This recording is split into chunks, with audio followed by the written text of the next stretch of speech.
Oi, gente, tudo bem? Vamos dar continuidade ao estudo da embriologia humana, só que agora vamos dar o foco da quarta e oitava semana desse desenvolvimento embrionário.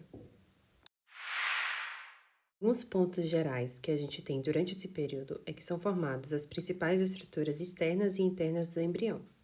Além disso, existe o processo da formação de seus principais sistemas e por isso é conhecido como o período da organogênese e da morfogênese. Além do que, é nesse momento em que o embrião ele tem mais risco, né, de ter alguma consequência ao entrar em contato com teratógenos. A partir da quarta semana, existem alguns marcos que a gente vai conseguir ver durante esse processo todo. Portanto, ele é bem diferente das primeiras semanas até a terceira, onde tem algumas fases bem estabelecidas, justamente porque é na quarta semana em que esse embrião ele vai ocorrer o seu dobramento cefálico, caudal e lateral. E esse acontecimento, ele se dá devido ao estabelecimento da forma do corpo, por isso que ele é chamado do processo de morfogênese. Acontece, né, que esse dobramento, ele é ocasionado pelo rápido crescimento do embrião e particularmente do encéfalo e da medula espinhal. Acontece que esse dobramento vão ter locais específicos e que, consequentemente, a sua junção, né, vai ter uma constrição relativa e isso vai acabar impactando de uma certa forma nos folhetos embrionários. E esses movimentos, né, do dobramento, eles são influenciados pelas forças biocinéticas dos tecidos específicos, onde a gente pode ver a questão da diferenciação, né, como ela pode ocorrer e como pode afetar as células em si. Outro ponto bastante importante que a gente consegue ver bem explícito na quarta semana é o controle que ocorre do desenvolvimento embrionário em relação com a diferenciação e potencialidades celulares. Bom, o desenvolvimento embrionário, ele resulta dos planos genéticos dos cromossomos, que inicia lá durante o zigoto, com a união dos cromossomos maternos e paternos. Acontece que esses mecanismos de controle, como a questão a diferenciação, qual célula vai se diferenciar, né, por exemplo, da região neural, da região gástrica, como é que aquela célula vai saber que deve ir para aquele local e acontecer o processo de proliferação e diferenciação de especialização daquela área, né? Bom, esse mecanismo de controle, ela é basicamente feita por interação entre tecidos, onde existe uma migração regulada de células, devido a uma proliferação controlada e apoptose também, que é a morte celular programada.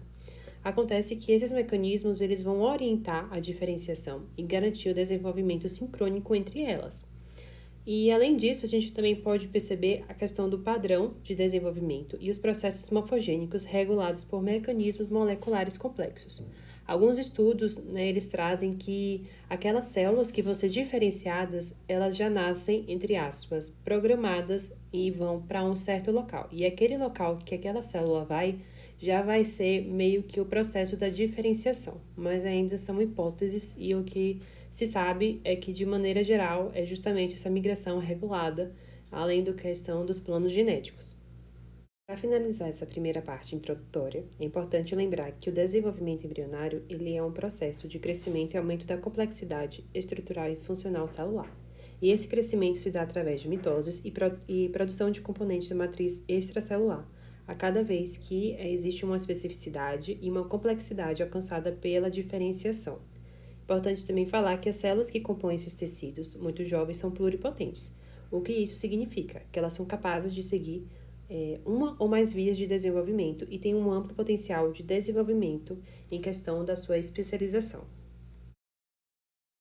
Com o início da quarta semana, os dobramentos neurais na região cefálica formam o primórdio do encéfalo.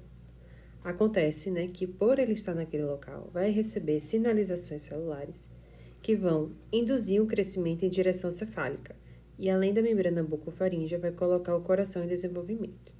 Simultaneamente, o coração primitivo e a membrana bucofaríngea vão se deslocar para a superfície ventral do embrião, no qual vai ficar futuramente a localização anatômica, entre aspas, adequada. Com isso, o dobramento da extremidade caudal do embrião resulta principalmente do crescimento da parte distal do tubo neural, formando assim o primórdio da medula espinal, como foi que a gente já falou, basicamente também é aquela região do processo notocaudal. E à medida que o embrião vai crescendo, a região caudal se projeta sobre a membrana cloacal em função do ânus. A partir desses sucessivos dobramentos, a parte da camada endodérmica ela vai ser incorporada ao embrião e com isso vai formar o intestino posterior. Além disso, a parte terminal desse intestino, ele vai se dilatar para formar também a cloaca. Bom, o pendúculo do embrião, que é o primórdio do cordão umbilical, ela vai se prender à superfície ventral do embrião, e para lembrar também que o alantoide, o divertículo endodérmico do saco vitelino, ele vai ser parcialmente incorporado ao embrião. Sendo assim, nós temos certas estruturas que vão ser formadas e deslocadas para o seu local adequado, a partir do dobramento cefálico e caudal, como o primórdio do encéfalo, coração primitivo e membrana bucofaríngea, medula espinal, a membrana cloacal, o intestino posterior e a questão do pendúculo com a superfície ventral. Já o dobramento lateral, ele é um resultado do crescimento dos somitos, os quais, com essa proliferação, vai produzir os dobramentos laterais direito e esquerdo. Lembrando que os somitos, eles vão ficar entre o processo notocordal e que a sua fusão, vai dar justamente a partir do dobramento lateral direito e esquerdo, as questões da parede intestinal e do corpo abdominal. Com isso, a partir desse dobramento em direção ao plano mediano, essas bordas do disco embrionário ventralmente, eles vão formar um embrião grosseiramente cilíndrico. Bom, o dobramento lateral que veio dos somitos, ele vai causar um dobramento longitudinal, e parte do endoderma do saco vitelino, ele vai ser incorporado ao embrião, formando assim o intestino anterior, que vai ser o primórdio da faringe. Então, o intestino anterior, ele vai ficar nesse momento entre o encéfalo e o coração, e a membrana bucofaríngea vai separar do intestino interior através do estomedeu, que vai dar origem ao primórdio da boca. Logo em seguida da formação da parede do corpo abdominal, vão ocorrer fusão de suas dobras laterais, e parte da camada germinativa endodérmica vai ser incorporada ao embrião, formando assim o intestino médio. Com a fusão dessas dobras laterais, e depois desse dobramento lateral, a ligação vai ser reduzida ao canal onfalo-entérico, que anteriormente era chamado de pendúculo vitelino. Então, com a formação do cordão umbilical a partir do pendúculo, a fusão ventral das dobras laterais reduz a região de comunicação entre as cavidades celômicas. Então, à medida que essa cavidade amniótica se expande e aumenta, ele diminui a maior parte do celoma extraembrionário, e o âmnion forma o revestimento epitelial do cordão umbilical. Com esse vídeo, a gente vai conseguir ter uma imagem como é que esse dobramento ocorre, identificando primeiro esse disco prelaminar da ectoderme, endoderme e mesoderme. A gente vai ver como é que esses folhetos eles vão ser influenciados a partir desse dobramento. Lembrando que são esses folhetos que vão dar origem ao morfogênese, ou seja, a formação dos seus órgãos, dessas estruturas, ou seja, da organogenese e morfogênese. E aí acontece que com esses dobramentos, essas fusões que vão ocorrer durante esse processo, principalmente dos dobramentos laterais, esses folhetos eles vão ficar com sua área respectiva, que vai influenciar diretamente a diferenciação e a sinalização para as células pluripotentes para que ocorra a sua especialização. Durante a terceira semana, com o processo de gastrulação, são formados o disco trilaminar, onde vai ser a derivação das camadas germinativas, que no nosso caso nós temos as 3 camadas, ectoderma, mesoderma e endoderma. Acontece que as células de cada camada germinativa ocorre o processo de divisão, no caso da mitose, a migração, através da sinalização celular, a agregação, que aí vai dar o processo de especialização com a diferenciação das células pluripotentes. Bom, essas camadas germinativas, normalmente elas têm um padrão e são respectivas para alguns sistemas que serão formados. E o nome também já traz alguns indícios. Por exemplo, a região do endoderma vai estar relacionado mais àqueles órgãos com propriedade mais interna, enquanto que a ectoderma é mais externa e a mesoderma mais, basicamente, como o nome fala, fica entre. O ectoderma normalmente está relacionado com a formação da epiderme, anexos embrionários, sistema nervoso e cavidades.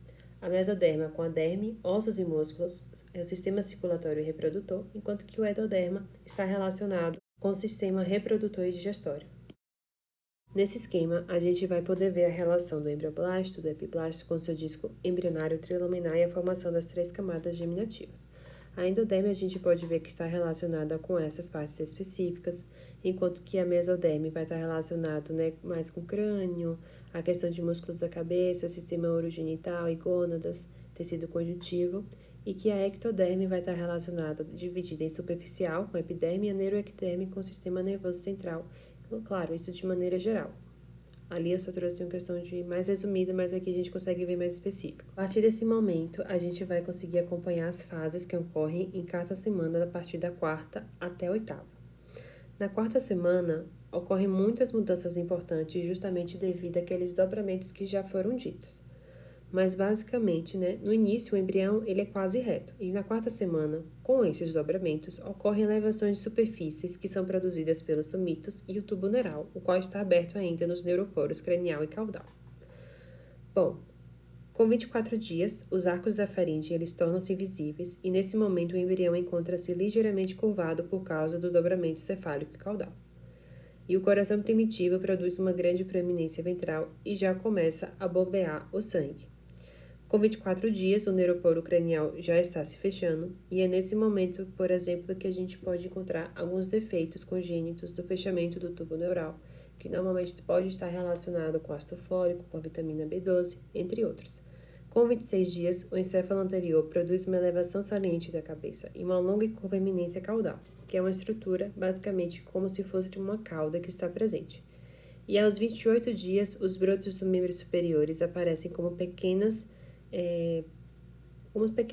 no livro traz intumências, mas é como se estivesse querendo ali sair, mas que ainda está delimitado na parede ventrolateral do corpo. Aos 26 dias, essas focetas ópticas, que são os primórdios das orelhas internas, também são visíveis, e no lado da cabeça são visíveis as placoides do cristalino, que é um espessamento ectodérmico, que vai ser um indicativo do futuro cristalino dos olhos. A gente também consegue perceber o quarto par de arcos faríngeos e os brotos dos membros inferiores visíveis no final da quarta semana. E normalmente, no final da quarta semana, o neuroporo caudal está fechado. E rudimentos de muitos sistemas de órgãos, como por exemplo o sistema cardiovascular, já estão estabelecidos. E esses acontecimentos são muito importantes, porque, por exemplo, durante um exame de ultrassom, eles vão ser marcadores para a idade do embrião e a viabilidade do seu desenvolvimento. Durante a quinta semana, não ocorrem tantas mudanças morfológicas como na quarta, mas a gente tem uma característica muito específica, que é o crescimento da cabeça sendo maior do que outras regiões. E isso é justificado devido ao rápido desenvolvimento das proeminências encefálicas e faciais. Como, por exemplo, ali na terceira semana, a gente já consegue ver uma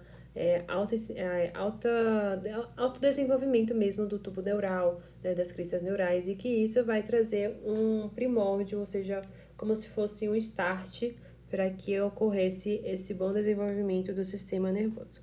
Então, a face logo entra em contato com a preeminência cardíaca, até porque a posição, como a gente pode ver na imagem, é como se ele estivesse encolhido, e as cristas mesonéfricas vão indicar a localização desses rins mesonéfricos, que são os primórdios dos futuros rins maduros. Já na sexta semana, é perceptível alguns movimentos espontâneos. E quando a gente fala de movimentos espontâneos, são movimentos automatizados, ou seja, a gente já pode perceber ali alguns reflexos ao toque. Os primórdios dos dedos, que são chamados então de raios digitais, começam a se desenvolver nas placas das mãos. E os desenvolvimentos dos membros inferiores ocorrem 4 a 5 dias após o desenvolvimento dos membros superiores. Também podemos perceber a formação das saliências auriculares, que desenvolve e contribui para a formação do futuro pavilhão auricular.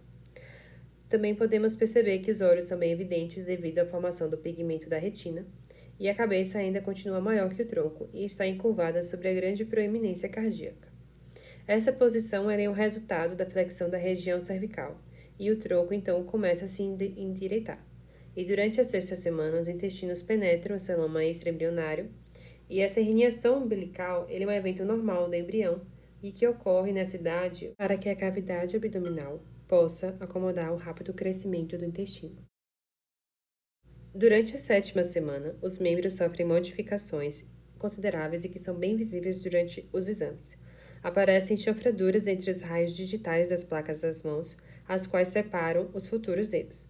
E a comunicação entre o intestino primitivo e o saco vitelino está agora reduzida a um ducto que é estreito, chamado assim de o canal onfalo-entérico. No início dessa semana final, os dedos das mãos já estão separados, mais claramente são unidos por membranas, que são então as chanfraduras. Elas são visíveis entre os raios digitais dos pés. Também ocorre o plexo vascular do couro cabeludo, que aparece e forma uma faixa característica que envolve a cabeça. E no final do período fetal, esses dedos ficam mais compridos e já se separam. Durante essa semana, ocorrem os primeiros movimentos coordenados dos membros e a ossificação começa no fêmur. As evidências da eminência caudal desse tipo já desapareceram no final da 8ª semana, e as mãos e os pés aproximam-se ventralmente um dos outros. Ao final da 8ª semana, ele tem características humanas visualmente distintas.